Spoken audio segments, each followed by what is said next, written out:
better way for you to spend your Friday afternoons. I've talked to you about Dr. Thania Paffenholz in class, and I've told you how privileged you are, as our students were last year, to have her as a guest speaker with us today. If there's anyone that I think could shape the leaders of tomorrow, the students that we have are called the leaders of tomorrow, then it's you, Dr. Paffenholz. Thank you for being with us today. So Dr. Paffenholz is the director of Inclusive Peace. Now, I know all of you have heard of think tanks, but Dr. Paffenholz heads a think tank and a do tank. So she operates globally in support of peace and political transition processes.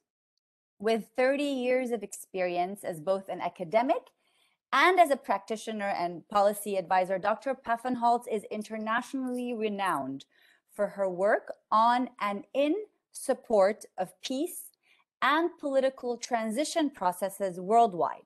She focuses on mediation, on peace building, process design, inclusion, participation, all terms and concepts that we have already covered in class or we will be covering in class during our semester. She also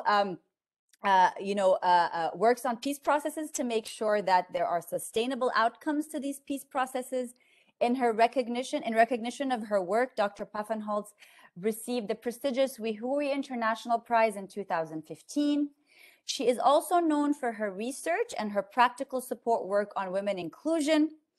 And she's the lead author of a seminal study, Making Women Count, which is part of our syllabus and which our students have read in preparation for today's session. She has roots in Europe and Africa and is the mother of 2 children.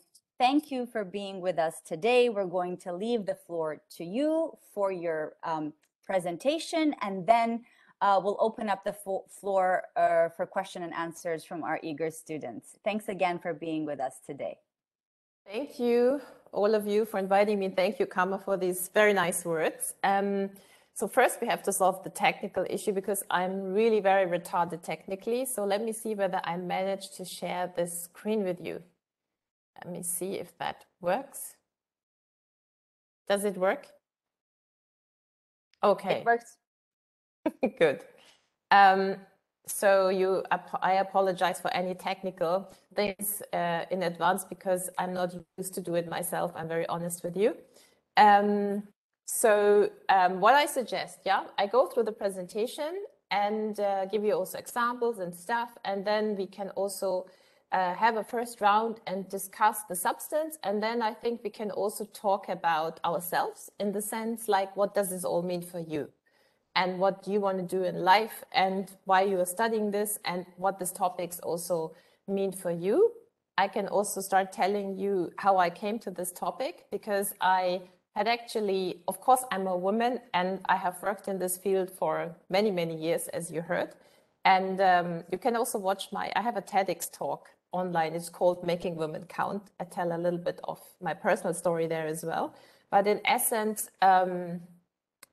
I always talk about how it's an advantage actually to think in this regard also as a woman, because it's a lot of people think for women in this field and for gender issue, there's a lot of barriers, and it's true, and I will talk about that.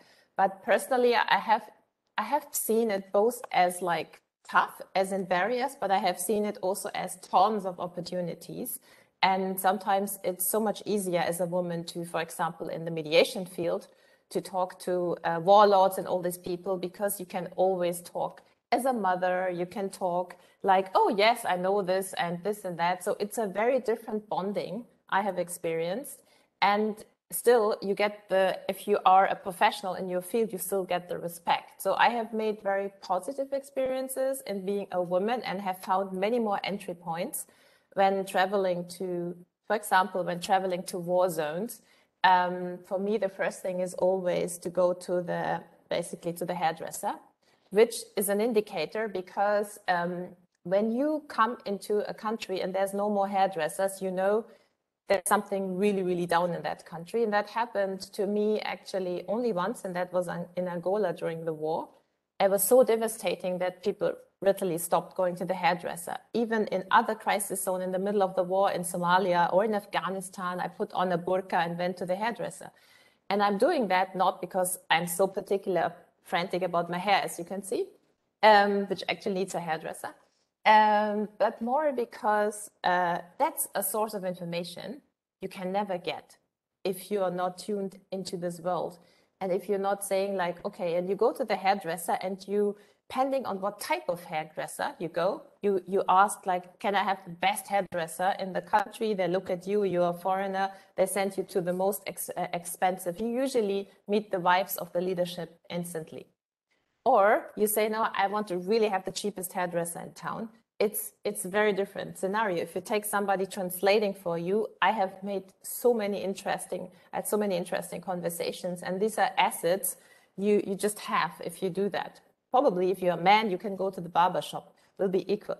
So, but using kind of these things in our work has helped me a lot. Talk more about that. Let's move to the presentation and see whether it works. Okay, that's me. And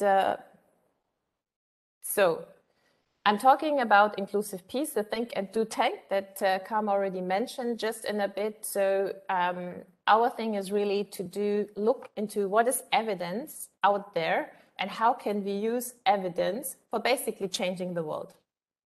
And our goal is, and I think the first word is really important, to inspire, to support and connect people and organizations so that they get on a pathway to a more peaceful and inclusive society. So for us, inclusive societies is the overall goal. So it's really like, how do you get on this pathway? Because we know inclusive societies are not built in one day. And also a peace process, a particular mediation or transition process is only one step on this process. I just came out of a confidential meeting in a very different country to yours, in a different continent. And it was really interesting to see how we presented ideas and examples from other countries. It's a context very stuck in a very authoritarian regime. And the people we were working with were very frustrated about that. They felt the space for civic action is so shrinking. What can they do? And we came up with this example is what others have done, until we reached that point where they started really getting inspired and thinking of how they can do something. So I think that is often what we do, to create the spaces and try to inspire people with the experiences and knowledge we have. Our belief is, I said, peace is a perpetual process. What I mean with that is that political transition process, and you know that best from your own country, are not linear. It always goes back and forth. Yeah, sometimes it goes in this direction, then you have a backslash, then it goes again in this direction, then it goes back. So that's the reality. It is not going linear, but it's a perpetual renegotiation of the social and the political contract. If you have this perspective on the world, it makes it easier what your strategies are, how to deal with it. All right, I'm just saying what we do is process support, knowledge generation, and with agenda setting, I mean, what are those important agendas we want to influence, and how do we do that? We are not an advocacy organization. We do this more, I would say, softly in inculcating wording texts into important resolutions, but also using social media and other things. And especially what we look at, not only into what can we do to have processes more inclusive, but the outcomes of these processes. And I'm coming to that. Okay, let's move to the topic of today's conversation, making women count. So why are we talking about it? I will talk about the barriers, I will talk about influence, and I will talk about strategies, and I will also talk about these factors that enable and constrain influence. Okay, so why women inclusion? Okay, there's a number of arguments. Of course, there's all the normative frameworks. I'm sure you have heard about them or will hear about them. When I started working in this field, honestly, it took me a long time to read UN Security Council Resolution 1325. And when I read it the first time, because everybody was talking about it, I was actually fairly underimpressed, I must admit, and say like, well, okay. But then, of course, gender people told me, but it was the first time. It was the first time that all this has been said. I'm like, okay, fine, but I mean, it's a very thin paper, actually. So it's quite interesting how it made its way as a precondition for so many things. And of course, there are all those other resolutions that came since then. So that's a normative framework. Of course, then there is many people who have this rights-based framework. When they say, okay, I mean, men and women are 50-50, you think you women are a little bit more. So it's gender justice. People should be represented equally in all forums that are existing. So that's simply gender justice. And then there is actually a lot of evidence that when more women are involved, there is more sustainable agreements. There's a number of those studies that came out a couple of years ago, and a lot of people working on the normative side have jumped on these studies and say, including ours, this is the evidence, here it is. And then others have said like, well, how good is this evidence and all of this. And I have I found it very interesting. I have once said to the UN, to UN Women in particular, like, why are you jumping on so much evidence? Because you already have all the normative frameworks. You don't even need justification, not from a rights-based, not from an evidence-based approach. You can just say everybody almost in the world has agreed on these normative frameworks, just implement them. And of course, they use science to justify.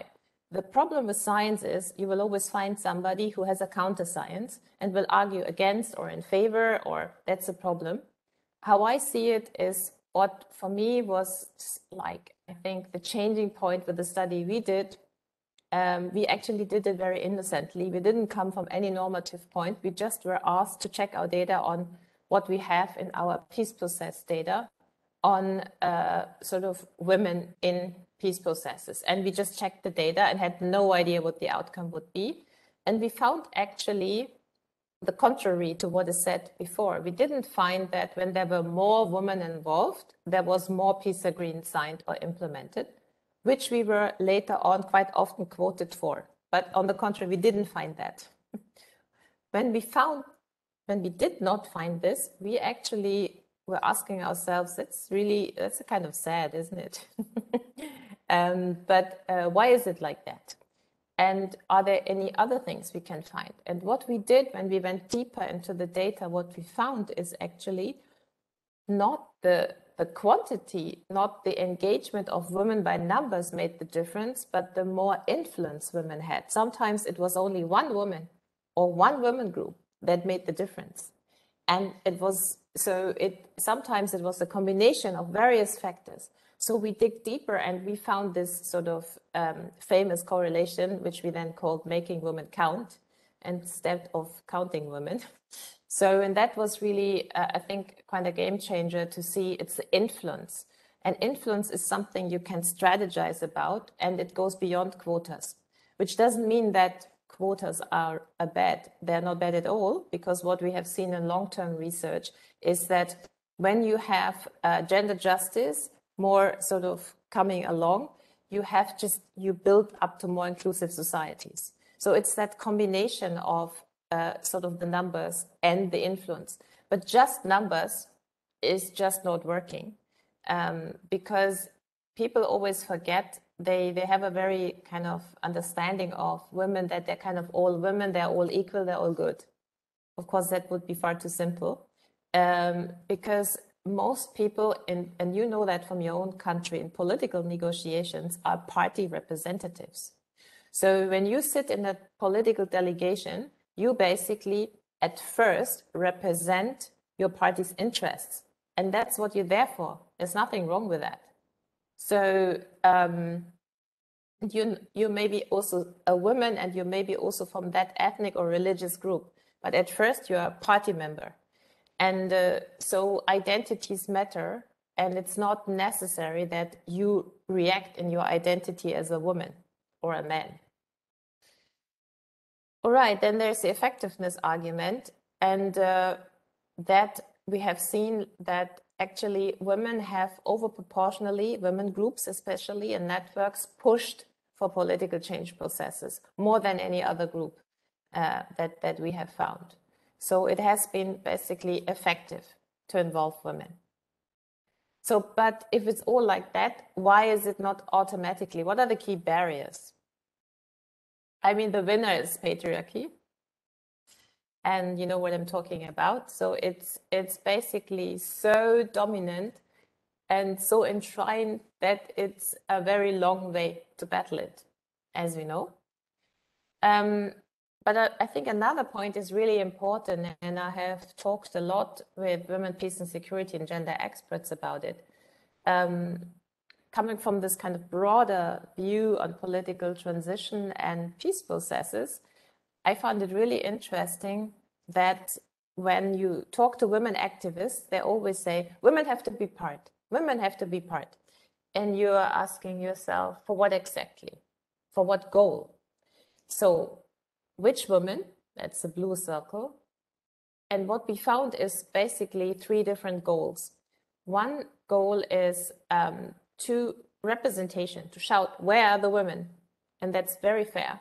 The other one is how much power do these women that sit there have? And that depends on decision-making structures and all sorts of other factors that are necessary. And the other one is how gender inclusive are the outcomes of processes. Like in the Colombian peace process, they set up this famous gender commission that was mainstreaming all partial results and the final agreements for gender inclusive outcomes. That was a big success, and they made it to, they had a lot of gender provisions. The problem is most of the gender provisions have never been implemented. So you see, even it's not enough to have the provisions in, you also need to make sure that they are implemented. And it's also, you need to be clear when we talk about influence, what do you influence? And very often women groups, what I have seen in my work on the ground is try to influence representation. We want to get as many as possible. But those who have been very successful have also influenced the overall process. How can we get the process moving? How can we influence the process as such? Move to the next one.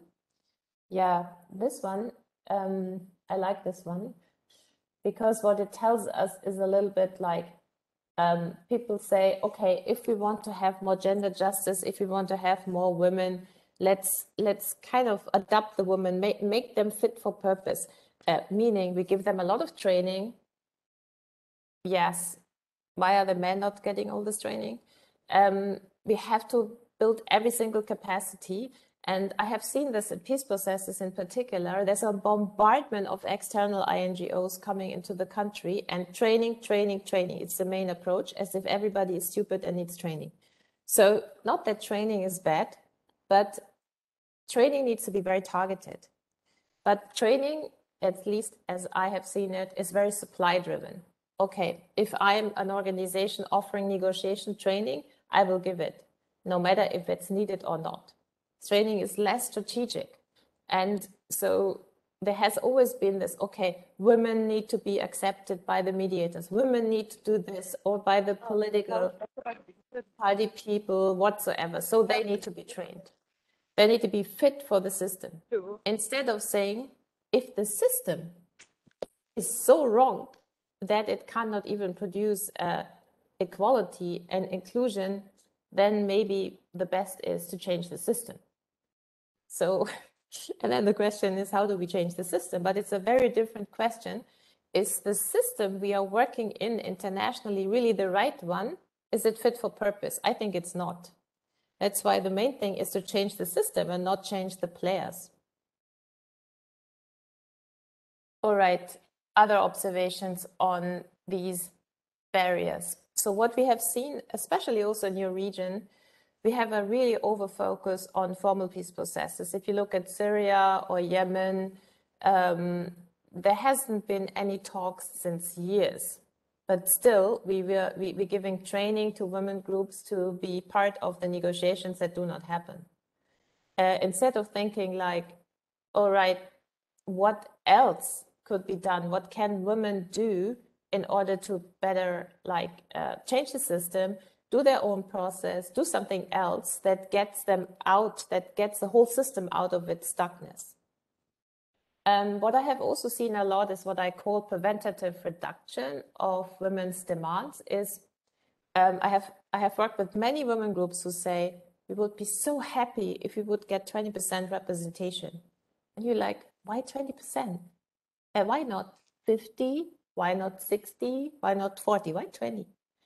A lot think 30% is actually the ideal because that's what men can still live with and da.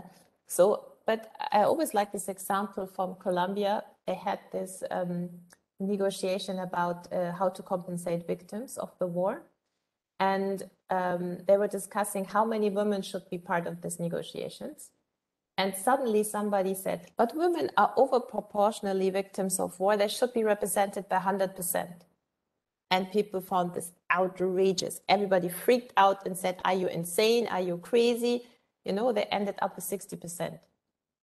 So the point is always go for the maximum and not for the minimum acceptable. It's just a bargain. What we have also seen a lot is international actors have created a lot of spaces for women. It's very fashionable since a couple of years that we have a women's advisory body, a women's civil society, a support place, a women's so and so, so and so. But what we see, in fact, that then women groups very often fight over those invited spaces. Who can participate? I want to be there. And they forget about all their own solidarity and really jump on these invited spaces. But what we have seen that those women groups and networks that have been particularly successful in influencing processes, they were the ones claiming spaces, like movements, like people who go to the street and say, we want this, or groups that come together and form demand lists. So there's really a tension between those spaces. And of course, the last one is almost a boring old-fashioned, but it's still happening, is that mediators and conflict parties still see this trade-off between, we want to be effective. To be effective, we basically, their theory is, if we have a very minimal amount of players, we are more effective. That's why we can't enlarge. We can't have more women or more whatsoever. Which, of course, is a very ridiculous argument because the only peace process that has recently moved was the one in Libya with actually a female envoy. But no other peace process, the UN, for example, is mediating at the moment, has received any results since years. So it's just not working. So this effectiveness where this normative argument, I mean, just don't buy it. What are those structures of influence? How can you influence? So there is these three areas, arenas, basically, inside the talks, parallel to the talks and completely outside. So inside the talks, it's quite obvious how to influence. It's basically, you can be a member of a negotiation delegation, be it a peace negotiation, any political negotiation. It can also be a trade negotiation, whatsoever. It's about being a member. The other one, which can be quite influential, actually, is being advisors to the delegations.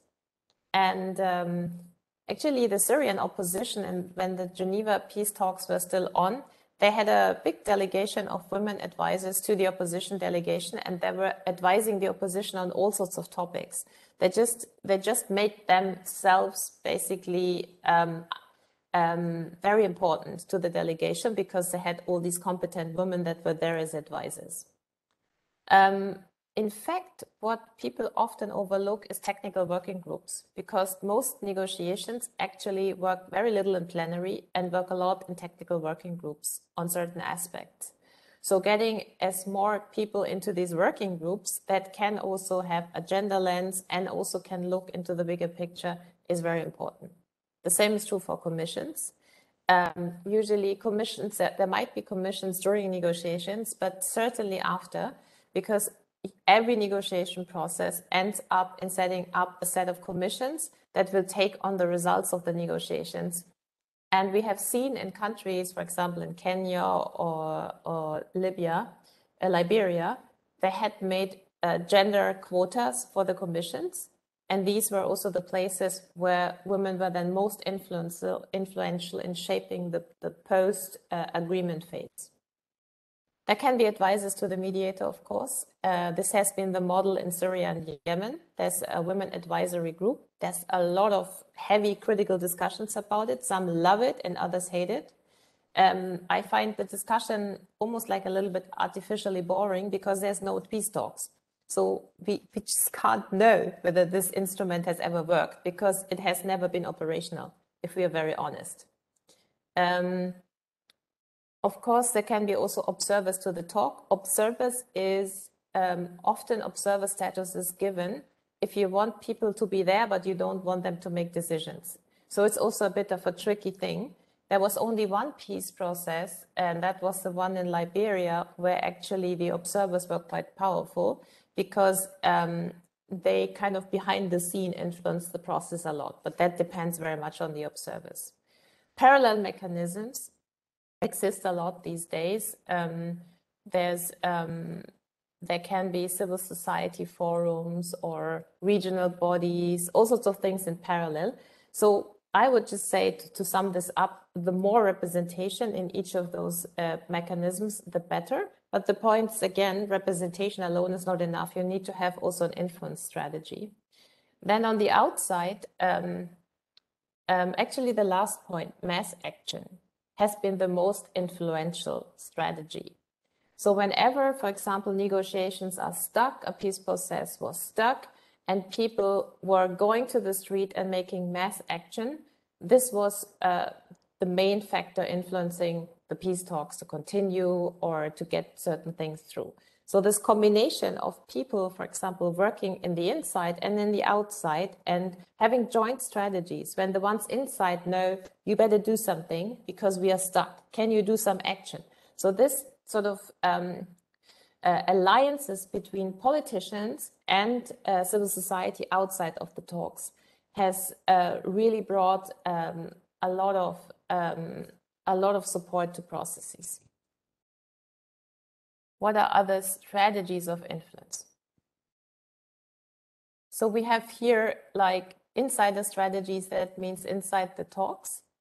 Then there's kind of formal strategies and then strategies from the outside.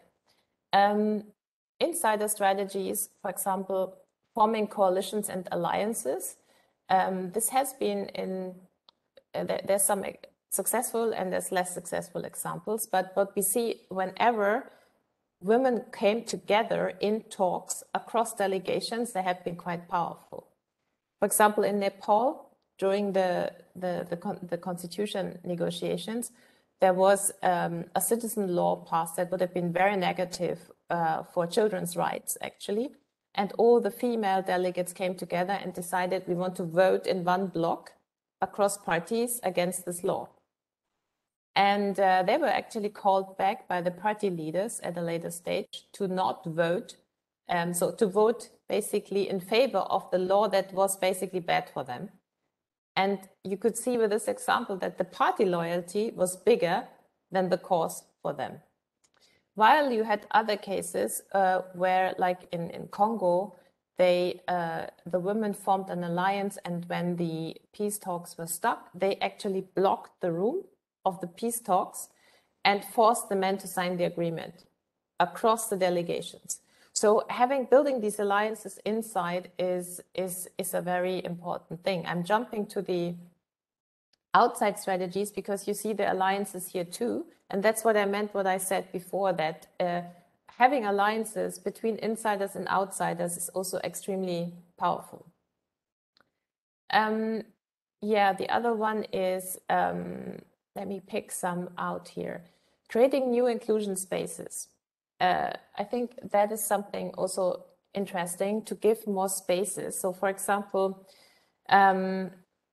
we have just discussed in another country, actually, this morning, in a country where the government is starting a national dialogue process. And everybody's concerned that this national dialogue process might be co-opted by the government. And so far, it looks like also the commission steering the dialogue is not very inclusive. There were only, on a list of 40 candidates for this commission, there were only 2 women. So that's really bad.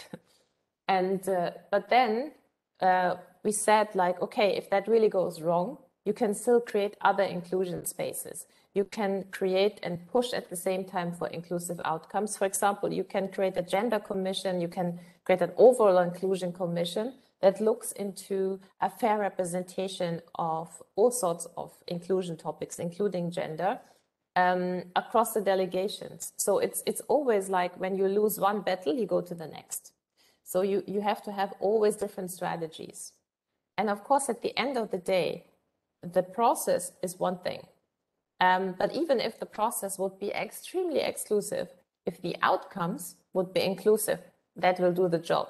So you can have a very exclusive negotiation, but they might have clauses for more inclusive outcomes and more inclusive follow-up mechanisms.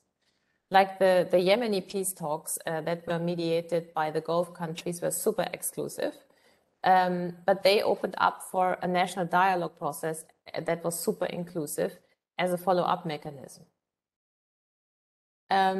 Working with the media, I picked this out, can also, especially in our times of social media and quick turnaround, can also be quite a good strategy. It's of course also a very tricky strategy because social media are very sort of, I mean, especially authoritarian regimes, they have their own bloggers, as you know.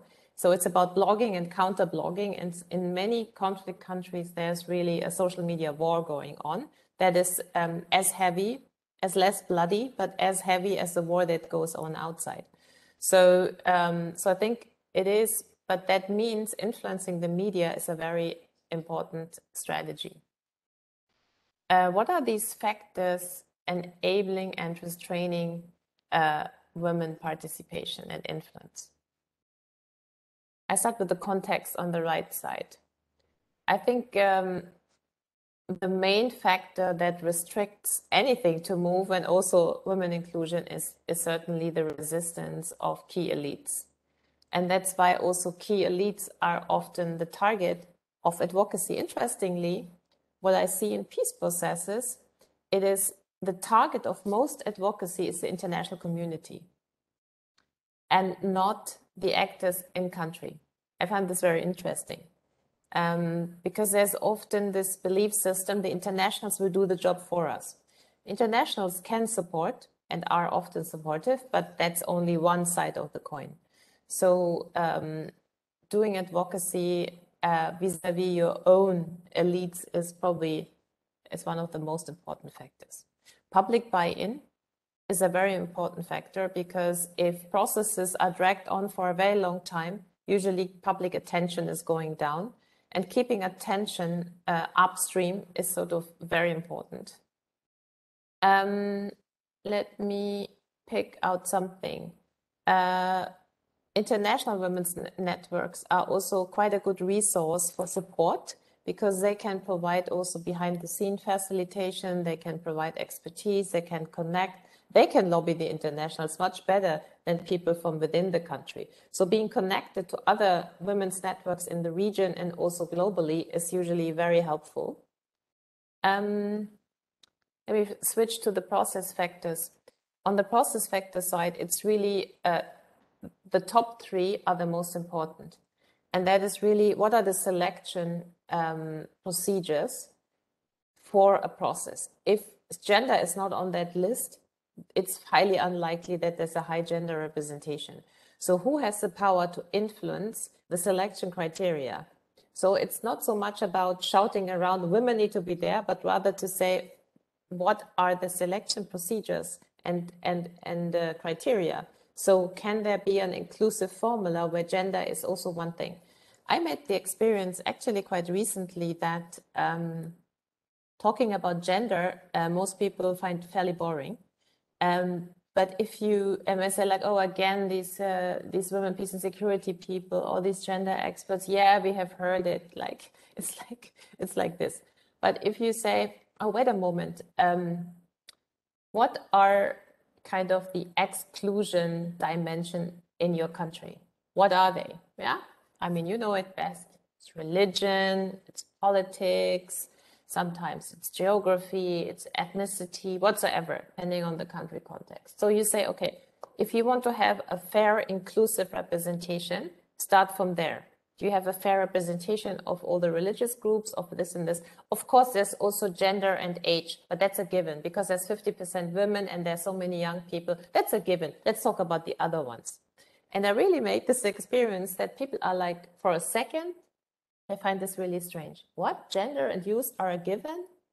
And then they turn around, yeah, sure, yes, but let's fight about the others. So that has been for me the trick to get really good gender quotas into processes recently. Decision-making procedures are super important because sometimes you have processes with very high representation of women and inclusion in general, but the decision-making is made by a few old guys from the usual political elites. So it's very important that decision-making procedures are transparent and are clear. But the bad news is very often, even if they are clear, there's a lot of informal decision-making behind the scene. So we have to here take the formal and the informal space into consideration. Coalition building, I mentioned already, as an important factor. I mentioned one last point here, and that's the early involvement of women in the process. So we have seen, if you set a precedent of being involved very early, that has statistically has led to more women involvement. But of course, there are exceptions. Look at Yemen, massive involvement of women in the national dialogue, zero involvement of women in ongoing processes. So that means often, and the Yemeni women, they still talk about the national dialogue and how good it was. And you say like, yes, but unfortunately, if you have one gain, it doesn't mean. That's what I mean with this ongoing negotiation of the social and political contract. You have these gains, but they're not a given. You have to regain and have to renegotiate access, participation, and influence all over again. So that's basically the reality. So thank you for listening, and let's have a discussion about this. Here are some resources. You find them all on our webpage. So it's inclusivepeace.org, and you find a library, and there you find all this stuff. Yes, so let me see how I can stop sharing the screen. Any suggestions on how I stop sharing the screen? At the top, I think there's a place where you can say stop sharing. Top to the left, to your left. Yeah. So, okay, Dr. Paffenholz. Yeah. I'm still doing it. You just keep on going. I'm still trying to get Thank you so much for this very informative, very inspiring discussion talk that highlights the significance of inclusion of women as, you know, in terms of their quality rather than quantity, and the role in terms of at different layers. It's not that if we are outside, we cannot do much, but also we can work from outside, we can work in parallel, and we can work from inside as consultants, but most importantly at the top decision-making process. So at any level, the woman can make a difference. And the significance of evidence-based case studies, you gave us many examples of peace agreements or peace talks of how women had an impact. You know, it could be one woman, it could be one group, but it is how they had an influence. I liked also the idea of, you know, how IGOs or NGOs or, you know, some organizations come to train women, and we've seen many that it's just the supply. This is what we do, whether you need it or not, and this is how we are going to train you. It's what is needed to target the woman empowerment in terms what is really needed to make them influential. I can talk a lot about this, but I'm going to leave it for our students to very smart group of students who are leaders and have a mission of to promote gender equality and to have more inclusiveness and diversity. They have read your chapter, they have listened now, and I'm going to leave it for them if they have questions just to raise your hand, and I'll go from there and choose whoever raises their hand. And if you want to write something in the chat also, I will check in the chat. But definitely would love to see your faces, as Ms. Ekmekji mentioned, and to hear your voices as well. So let's see. So Fatima, I can see you there. I see your face. Do you have a question? Yes, go ahead. Yes, go ahead, Fatima. First of all, thank you for this wonderful presentation. It was very informative. I loved your chapter, and it's definitely going to come in handy during the course. My question is, as a student who's majoring in gender studies, how can I contribute? Because ultimately I'm going to graduate and I'm going to go into the field and I'm going to get employed somewhere. How can I contribute to social change and social justice, especially in a world that places myriad obstacles for the achievement of this goal?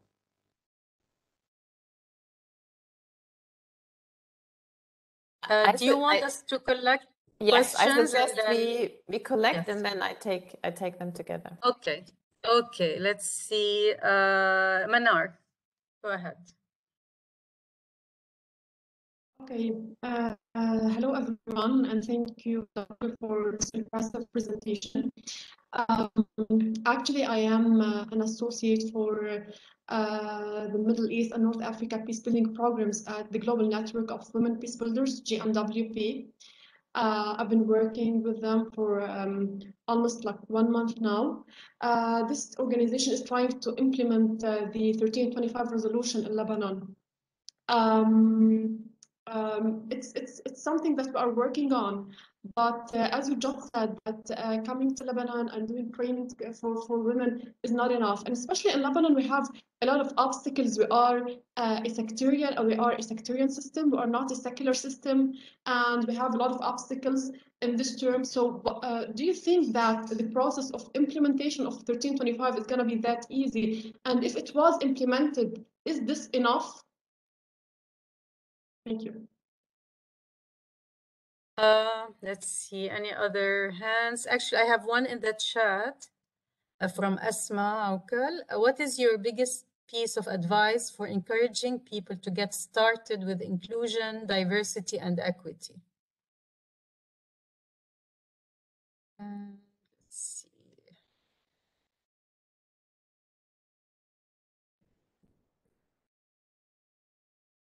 I'd like to see more hands. Lara Khalil. Yes, hi, Doctor. First, Hello, Lara. For the pretty engaging and much needed presentation. My question to you is that in light of the recent femicide in the Islamic Republic of Iran, that threatens every single woman in the Middle East and in the region, like before discussing official strategies that assure the inclusion of women, shouldn't we discuss a strategy to make sure that they exist, like discuss their existence? For instance, most Islamic countries have ratified the CEDAW. However, in Iran, it's still rejected to this day. Is it, what's the conflict? Is it conflicting with the Islamic Sharia, or is it conflicting with the interest of the predominantly male political elite? That's my question. Thank you. Let's see, maybe Manar, you already asked your question. Do you have more questions or? Okay. No, Doctor. Thank you. Okay. So do you want to take those 5 questions and then Karma? Let me add a question. Let me make use Yes. of this time so that I can selfishly ask a question. So you mentioned, Dr. Paffenholz, that you know, there is this online, whether social media warfare going on. It may be less bloody, but it's equally important to pay attention to. Last class, in our class, we covered a chapter on gender equality in cybersecurity. And one of the key things that we tell our students is that in today's day and age, you have two spaces. You have the physical kinetic space and you have the digital cyberspace. And in this new space, conflicts are existing, warfare is happening. But the tools that we have so long developed for air, land, and sea conflicts do not necessarily apply in this digital and cyberspace. And there needs to be a whole new thinking of how, you know, we have these models, new models of mediation, digital mediation, and some of the tools developed. My question is, how do you see this space evolving, and if whether inclusive peace is, you know, actually trying to work in this space? Because personally, this is a space that is very dear to my heart, and I feel like if women have been left behind in the physical space, it is now our chance to start at an equal footing in cyberspace. So I would like to hear your thoughts on that. We have to be the avatars for the metaverse. Okay, first of all, you are asking really tough questions. So I start with a simple question, but I can't even find one question that is simple. Okay, let me start with the more sort of content substance ones, and then go to the more personal. What can you do? So on sort of homicide in Iran, very tough one. And very, I think, very good question, Lara, on especially raising the protection, the importance of protection. We basically just recently had a consultation on that, and actually Karma was facilitating it.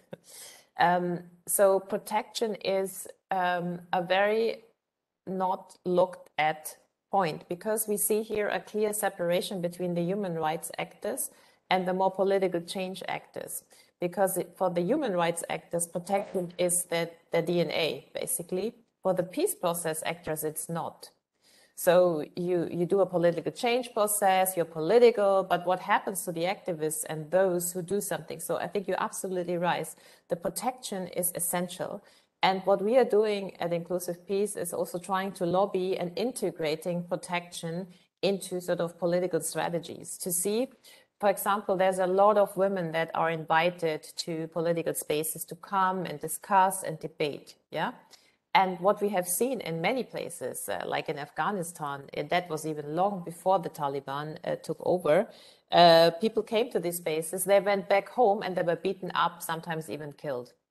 So it's just in Yemen, it happens all the time. It has even been in the informal expert report to the Security Council about all the violence against women that have been becoming political. So we encourage women to become political. When they are political, they're basically killed for it or beaten up. So protection has to be an essential part of any political strategy. Because there's absolutely, I agree with you, there's no point of having this sophisticated strategy and then you're dead. So, and it's also, it's really essential. And in my view, it's very overlooked. Like also internationals, they're not very good at organizing these spaces and thinking about protection. So I think it's like, that is also linking to the question, what can I do?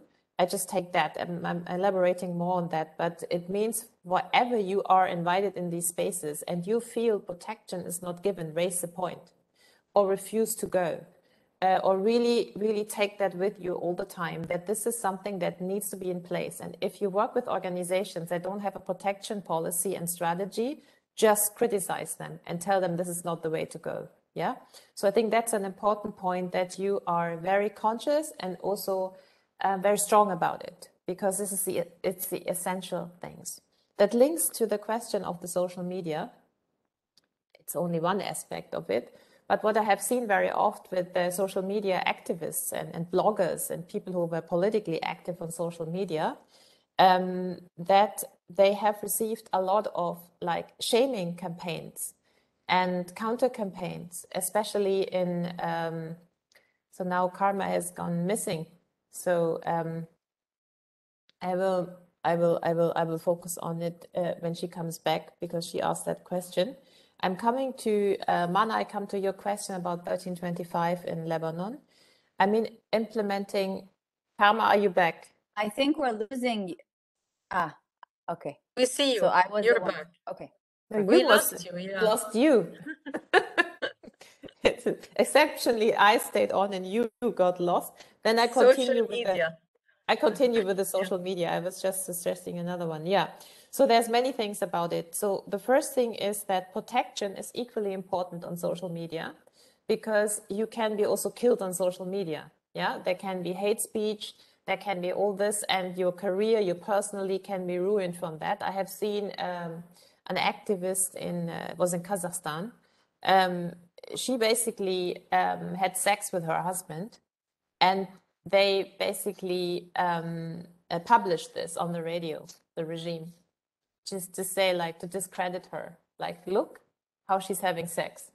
Yeah, I mean, imagine, yeah, what is, and she said in a public speech when she got an award, actually, you know, in a way it helped me, because after that, nothing could go more down. You know, they jailed her husband, they put the sex tape out. So she felt like, I'm fit for everything that comes.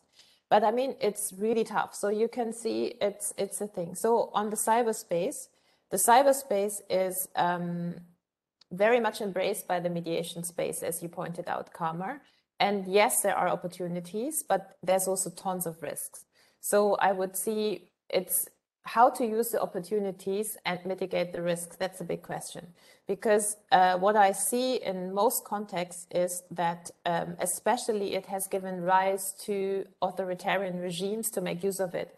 And we are long away since the Egyptian revolution in Tahrir Square, where social media was so important for the revolution. Since then, authoritarian regimes have learned a lot. If you look at Hong Kong, the Chinese government is employing, hold yourself, 100,000 bloggers to counter-blog to the democracy movement in Hong Kong, 100,000. And we can have figures, of course, of less size, but equally important for most authoritarian regimes. That means they have an armada of people counter-blogging. So that means it has become also more tough for sort of blogging the positive side of it, yeah? And then looking at yourself, Karma, I'm following you on Instagram. It's very interesting. I highly recommend that. And and because it has been very interesting for me, because I think we see that on Instagram, how do you get all these people who only talk about handbags and all this, yeah, and are totally not political? How you can get into that space, be attracted to that space, and still have political messages. Is that a successful strategy? Do people change their attitude, or they just see it? We don't know. Where's the analysis? We need to have like, but I think it's very interesting spaces to see, like, how do you get people sort of involved in the spaces and make them more political through your own engagement. And I think you're doing a really interesting job here, Karma. And but I think also for peace processes, we have made the experience at Inclusive Peace, we're using a lot of digital technology to reach partners, of course. There's always a limit to it. When it becomes extremely confidential, it becomes very hard.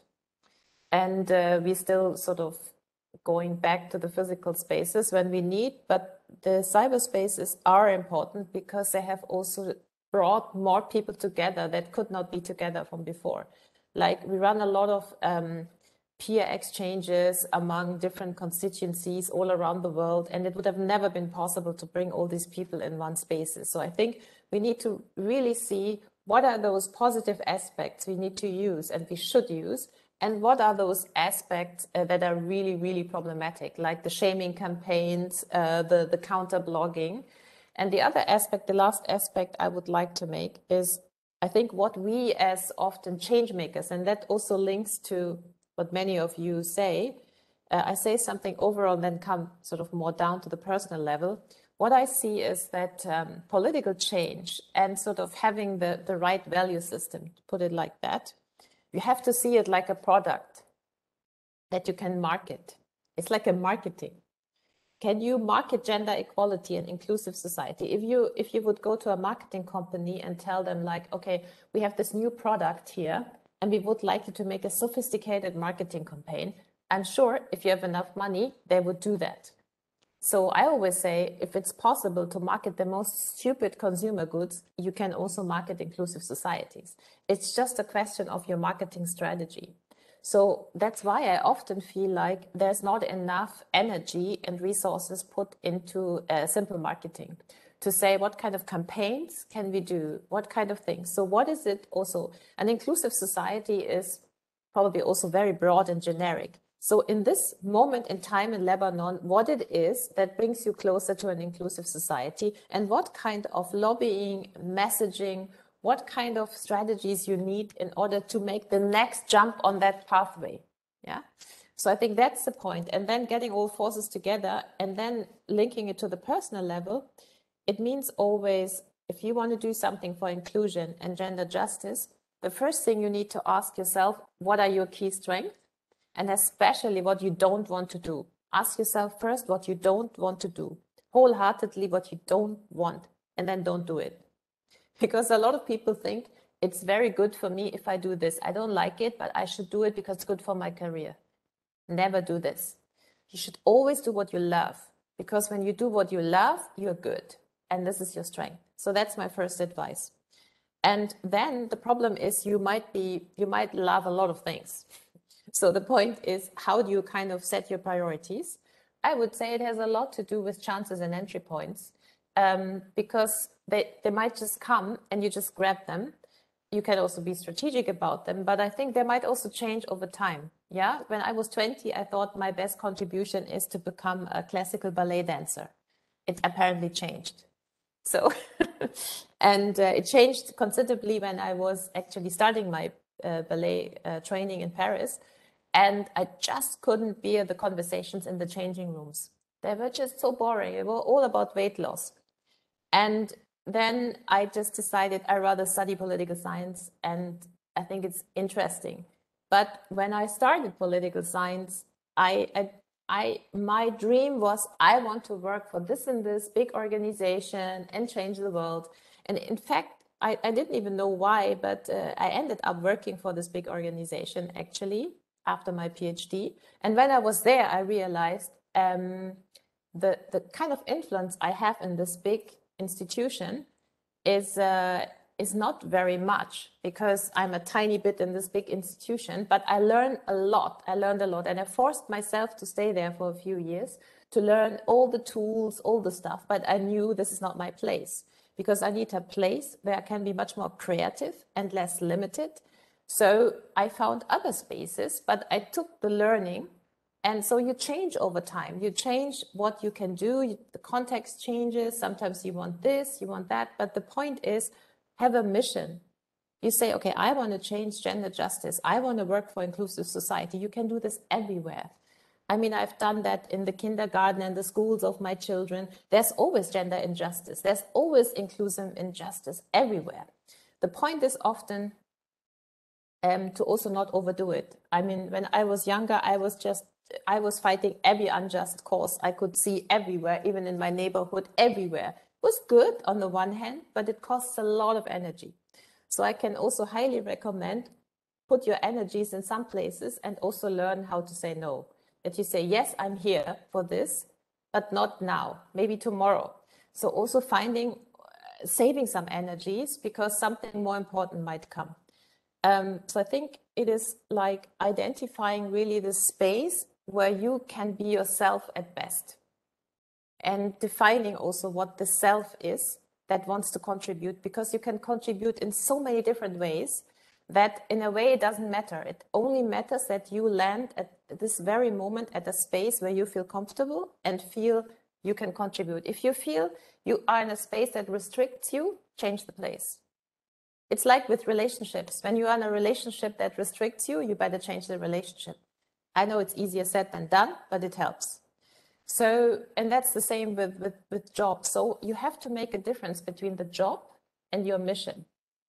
So what is your job? Your job is something you're doing at this very moment in time. But you're on a mission, and you can do this mission in all sorts of different jobs.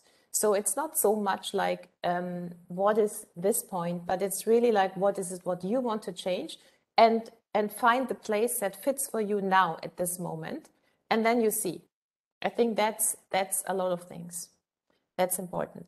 I'm coming to the 1325 in Lebanon.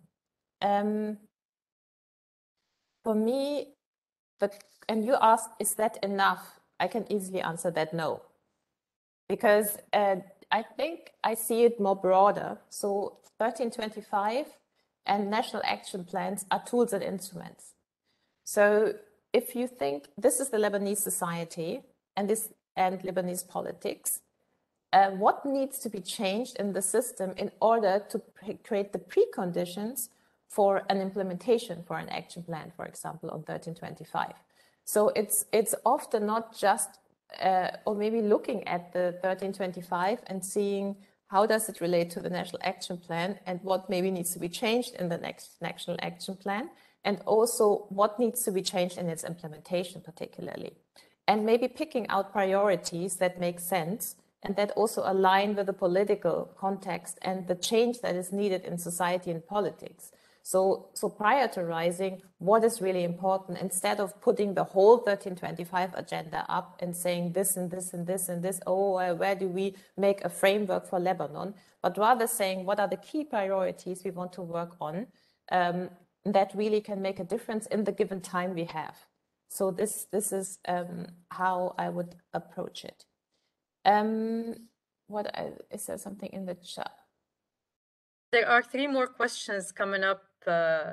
Okay, let's take the questions and have a look at the chat. So yes, and there are many in the chat. Many in the chat. I know, but I said, I'm gonna take the raised hands first, and then I'll read the chats. But Sosi, and then Mira Dimshi, and then Farah Zainuddin, and then I'll try and read the chats. Hello, doctor. First of all, I would really thank you for the informative and the rational analytical talks that you have. And I'm very happy that you mentioned about the resolution 1325. And we in Lebanon, we are working already about the National Action Plan, NAP, ever since 2018. Now, my point is that in your paper as well out today, you mentioned that the presence and the involvement of women in the pre-negotiation phase, as well as negotiation and the implementation, and all this is very important. I agree with you. And in Lebanon, there are lots of women, lots of scholars, academicians. They are all working on all levels. And ever since NAP 2018, we started working on that because the presidency of the Council of Ministers requested from the National Commission, which is the government body in Lebanon, to do this NAP. Lots of draft laws have been prepared, and they are all now in the drawers of the representatives and the parliamentary members, and only few have been fulfilled. So don't you think now it's not enough only to say that the ladies should be in these phases, because we have lots of ladies over there, women working. However, we don't have ladies, and they are absent in the negotiating tables and the decision-making tables, and this is why we're not able to achieve something. So what do you think women in Lebanon should do more than what they are doing to be on those tables? Thank you. Mira, and then Farah.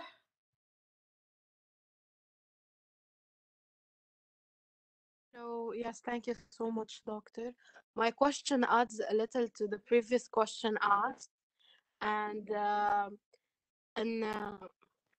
just a second. Yeah.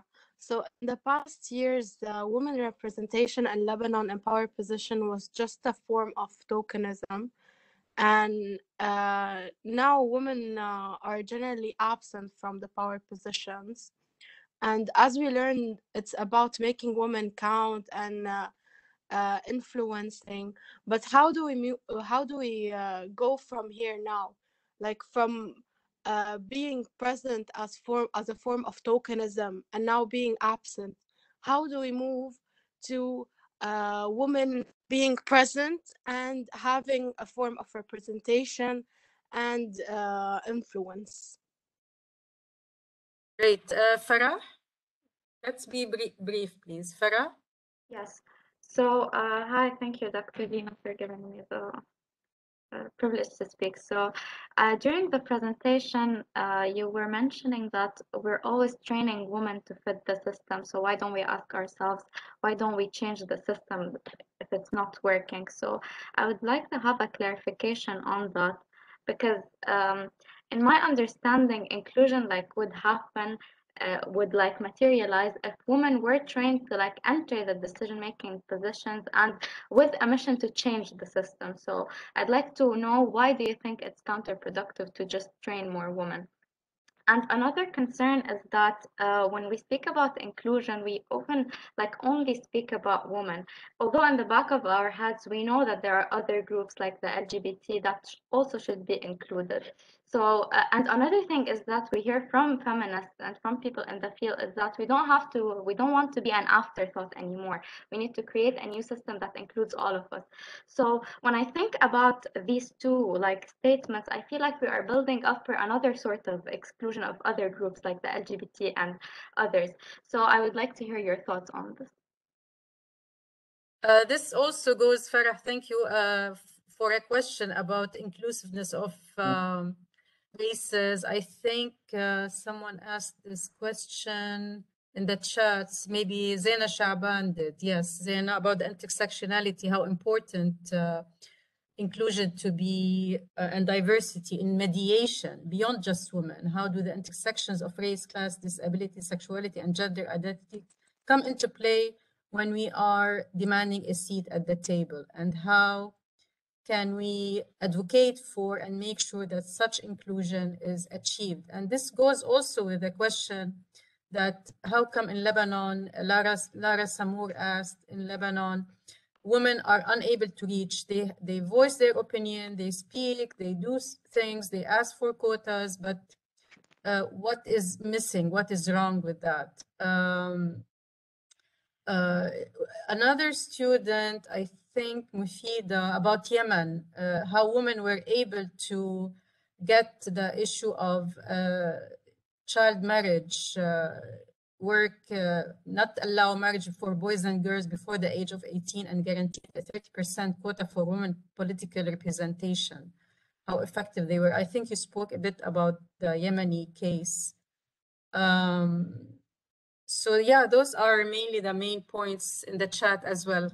So many questions, but I think this is quite... so many questions and so little time. We just need to keep an eye on the time.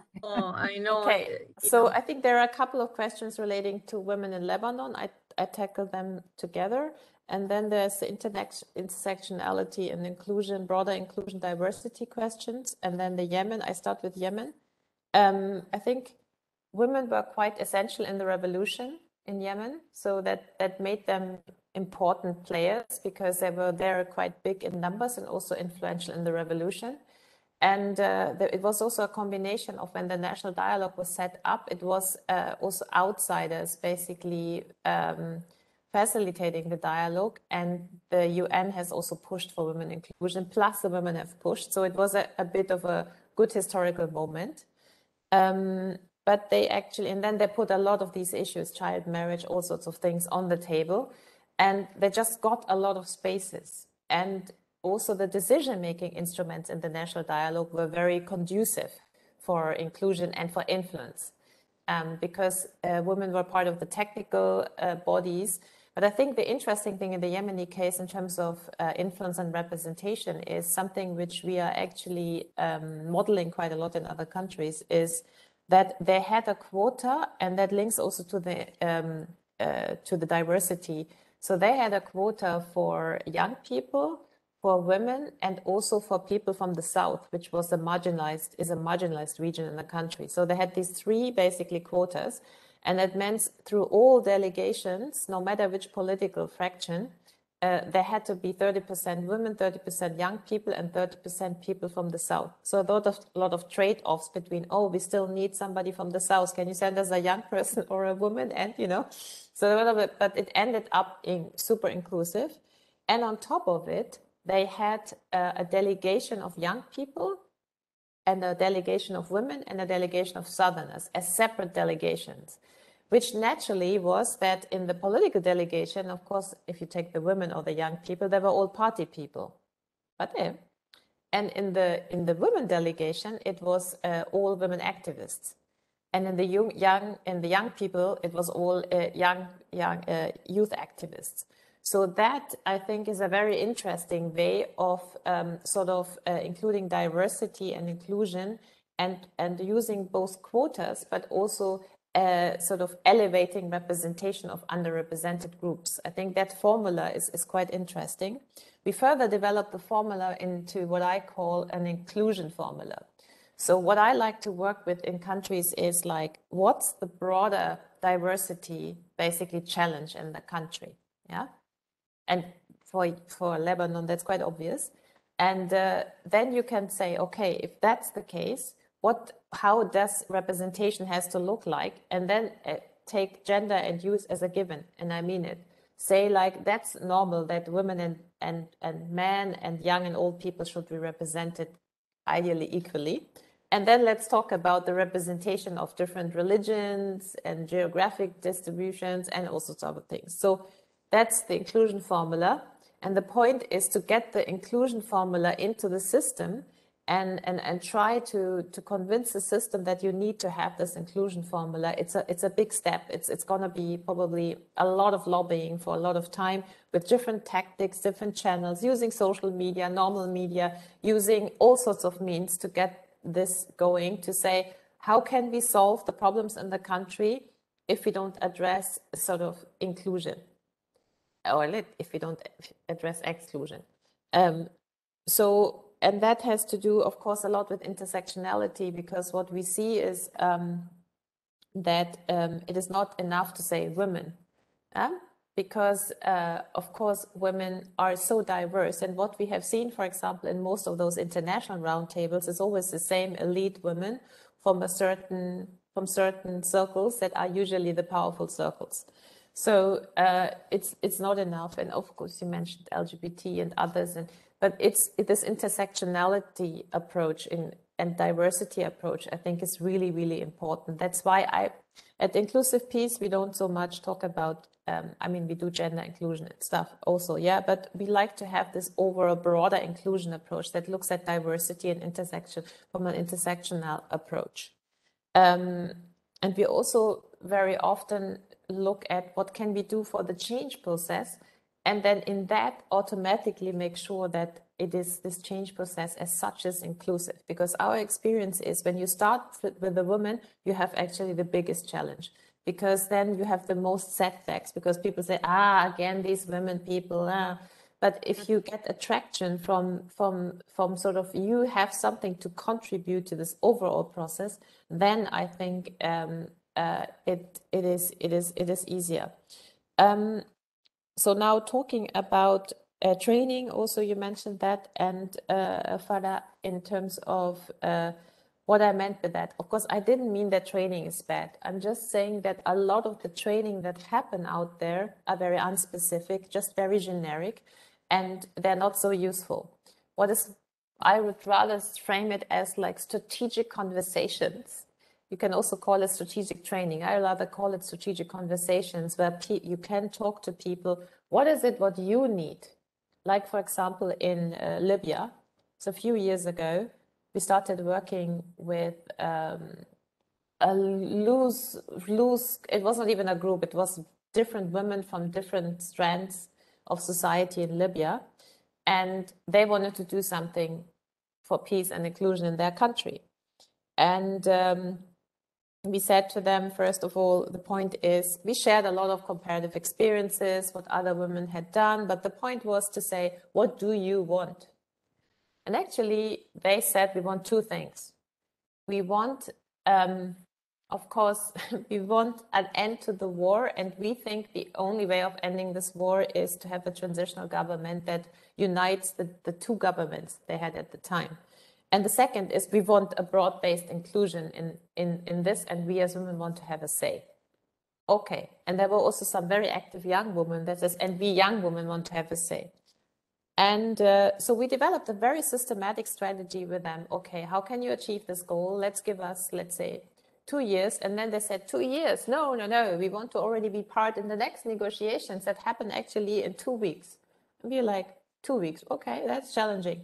So there were negotiations, and we actually made a strategy. In 2 weeks, we managed to get 10 women to that negotiations. Not that these negotiations were very successful, and we used basically influence of, we used UN Women, we used the Mediterranean Women's Network that had an influence over the Italian government that was hosting the negotiations. The ED of UN Women wrote a letter to the Prime Minister of Italy, how shameful it is that the Italians have not considered the women. Somebody else worked on the UN delegation, and you name it. So we basically mapped on one flip chart who to influence in order to get the women to that meeting. So that worked. The problem was the whole meeting didn't work, but it set a precedent for the women can be there. So after that, we talked a lot strategically in a number of series of strategy workshops. Okay, how can you sustain the strategy now? But then, of course, realizing what does it help if you have women there in a process that doesn't work? So the focus also shifted to what can women lobby for, and then one of the conclusions was also they need a broader coalition and alliance, and that was a very tough process to help form this alliance, where of course the people from the West and the East came together and then joined hands, and then all excluded the South. So it was a tough negotiation to get the women from the South included into that network. But then when they had a network and kind of an address, it was also easier to lobby. And then there was also, I think, a very good connection that there was suddenly a female UN envoy. There was a head of UN Women that was very active. So I think it took this, and it was really interesting over the course of 2 years and the strategy workshops that 2 years later they achieved their goal. So there's a 30% representation of women in the transitional government, and there is a transitional government uniting all the different factions. But of course, I can tell you a couple of other stories where it didn't work. In Yemen, we did the same strategy, and the Yemeni, when we were with the Yemenis at the point of the coalition and everything, it almost collapsed when the UN set up this women advisory body, because then the coalition, everybody was only interested to be in that advisory body instead of joining hands and saying, is that all the UN does? So years later, now 5 years later, we are reactivating a process at the moment to help women be creative about what else they can do and get them out of this thinking in Yemen. We need the UN to change the world for us. So how can they dream their own dream of Yemen without the UN? And they can also do it with the UN, but with the UN, they have done it and they know how to do it. So trying to get them really out of it. And actually the only thing that worked was to have an envisioning exercise where it's almost like was a guided envisioning, because they were so stuck in that place. We have to lobby the UN and the internationals to change everything for us. And only when we got them out of that space, they did something. But let me come to, so that's what I mean. It's meant to be more targeted than just expert training. Just on Lebanon, because we have a few more minutes only. And that definitely is not doing justice for solving anything and addressing anything. So what I think on Lebanon, the point is, if you see this perpetual peace building lens, yeah, there's a blog I've written on it. You can read it. So if you see that in Lebanon, you go up and down and up and down, and you always enter with the same problems. Yeah, you always end with the same problems of a few powerful guys basically are there, and sometimes there's also a girl, but mostly it's guys. So how can you get out of this circle of basically bad leadership? So that's it. That's the essential question. And I think you were closer to it pre-COVID when the movement started. And then COVID came and basically massive setback. So the question is, what are the best instruments to bring the voices there? So for me, the question is not at first, how can women fill these political spaces? The first question is, what kind of spaces do you need to change the situation you are in of total exclusion in the political front? And basically a bunch of leaders that gets your country down the drain. So that's, if I may be so blunt. So that's the first question. And then the second question is, and what role can women play therein? And I think that is, and some of you asked like where to start. Of course, you start with the like-minded. That's your starting point. You work with those that want to do that same change and that have a lens for change. Because if you talk about change, not everybody has the same vision for change. I think a lot of people want to change the situation in Lebanon, but maybe not all of them have an inclusive and a gender justice lens and a diversity lens. So how do you get those change makers together that have the same attitude and the same thing? And I think there are many. There's so many. So often I wonder, I've seen so many brilliant Lebanese women and men. So how can you basically reactivate those networks and movements and different strategies? Some strategies, you can call them insider strategies, to kind of go inside the political parties and do change from the inside.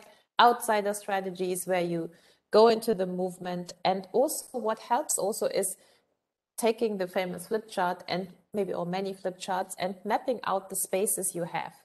What are those spaces where the social contract in Lebanon is negotiated beyond the main political space? Because usually there are many spaces where there are negotiations going on, that can be trade negotiations, that can be all sorts of different spaces, even education, whatever. Map out spaces in a systematic way, and then think how you can permeate these spaces. And when you think about, have always the word influence. It's not about representation only. It's about how you can be part, but also influence. Sometimes you don't even have to be part in order to influence. So the key is you want to influence change.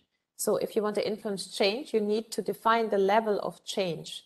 You might not be able to change the system in one go. So what bits and pieces of the system can be changed, and what are those spaces you can occupy?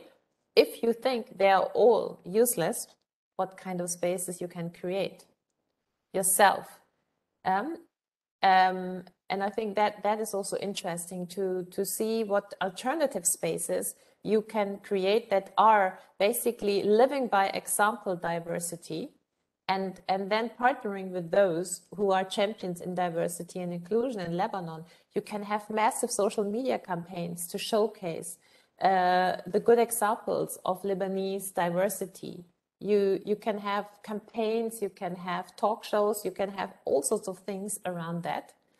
And here also look into this huge discrepancies also you have in income in the country, and how this could also be showcased and voiced. So I think there's a lot one can do if you take a starting point from like-minded that are creative and have ideas, and come together and brainstorm about the spaces you can instantly occupy. That means today and tomorrow, not just in a year's time. And then have a longer term strategy how you can enlarge these spaces. And that is usually, that can be quite fun, because it turns away from the blockages and thinking, oh, everything is a mess, and everything is a big mess. But how can we turn this mess into something that we basically contribute? And that can be a quite fun process together.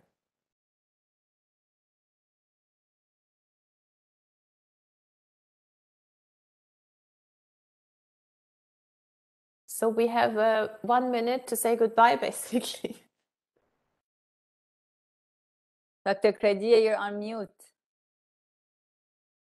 Sorry. I'm saying we have like tons of questions and comments, and we're gonna leave it for our class discussions.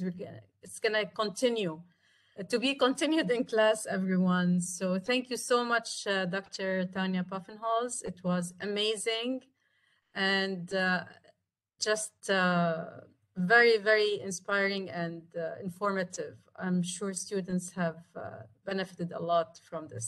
Thank you. Thank you again. Thank you for inviting. Please follow Dr. Paffenholz on Twitter and on Instagram, and follow Inclusive Peace, because they always have vacancy announcements and internships and different sorts of things that hopefully when you graduate, you maybe also be able to benefit from. And a lot of resources. We'll share, and we will share the links. Yes, also share the link to our newsletter. Yes, you can get I our will. Newsletter. Yes, definitely. I will share it with everyone. Definitely. Thank you. Family photo. Can we open Can we open the cameras for 1 second and take a picture with Dr. Paffenholz? We're waiting with students. There you go. Look at you. It doesn't matter if you're in pajamas or you have a head towel. We're all used to this by now. It's okay. You all look great.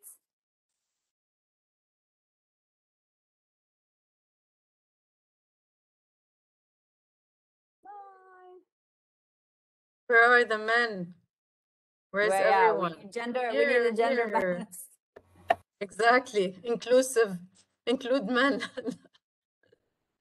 Include everyone. We lost some. Yeah.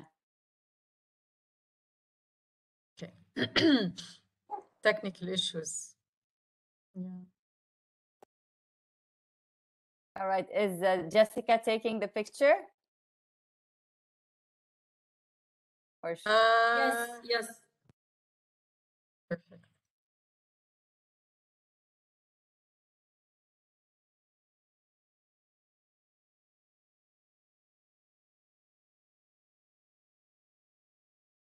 Tell us when we can move, Jessica. Thanks. All right. Thank you so much for your time. Thank you. Thank you. Thank you so much for your time.